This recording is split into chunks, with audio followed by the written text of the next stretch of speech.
because you never know who's in your audience who can enable that next step for you. And I want to close with a very clear illustration of why and how that is. 15 years ago, I was in Nashville, had just finished a speech. I was at the airport on my way home, excited to get back home for dinner. My phone rang and a voice on the other end, because it said private. I didn't know who it was going to be. I said, hello, this is Dan. Hello, Dan. This is John Goddard. The Life List guy called me. And here's why. 6 months earlier, I had done a speech. I shared his list. I talked about how it impacted my life and caused me in my teen years to envision a bigger idea of success for myself and to commit to certain goals and ambitions in a meaningful, powerful way. A young lady approached me after that talk and said, thank you for talking about John Goddard. That's my uncle. You never know who's in your audience. So now he called me and he said, Dan, how do you use my list? And I said, well, Dr. Goddard, I talk about the power of goal setting.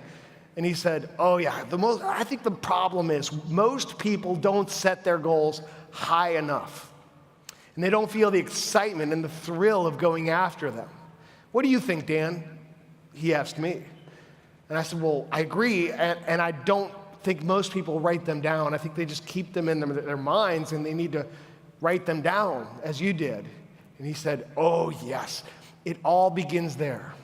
When you speak it or you write it, you make it real, and you activate the powers around you to attract what you need to accomplish that goal. Then he asked me, Dan, how many goals do you think I've achieved? Well, I knew the answer. I knew that of the original list of 127, he'd actually achieved 112. But I wanted to flatter the man, so I aimed a little lower, and I said, well, Dr. Goddard, I mean, achieving even 100 of those life goals would be amazing. And here's what he said next. He said, Dan, I wrote that list when I was 15 years old. Surely you don't think that's all I've aspired to do. He then told me his list was now over 600 goals. Of those, he had achieved 520. And he wasn't bragging. You have to understand, he was excited about his life. He was passionate. He was asking me, what are you working on? Because what can I learn from you? I've never met a man or woman that I could not learn from. That's what he said. And since that day, we became great friends. I visited him when I was out in California every time for a speech. We went hiking in the mountains of La Cañada. We went back to Egypt on John's 80th birthday and the anniversary of his #1 goal. Get this, to celebrate those two occasions, we were on the Nile River. Of course, we weren't in a kayak, we were in a cruise ship, but it was still very cool.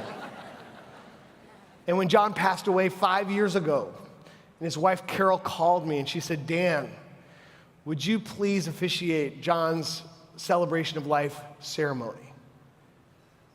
I could never have imagined an honor like that or written that as an intention or goal. It came to me because I was congruent with my principles and I paid attention to the moments that presented themselves. And I just kept saying, yes, let's do this.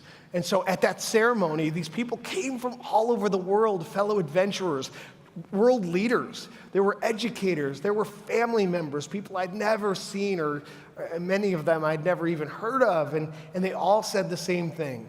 John made me feel important, unique, capable, strong, and he told me that I was his kindred spirit.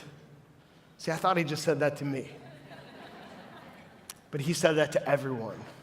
I tell you this story, my friends, to remind you that the impact of your life will never be known by you or even the people who know you, because the ripple effects of who you are in each moment extend further than you could ever imagine today.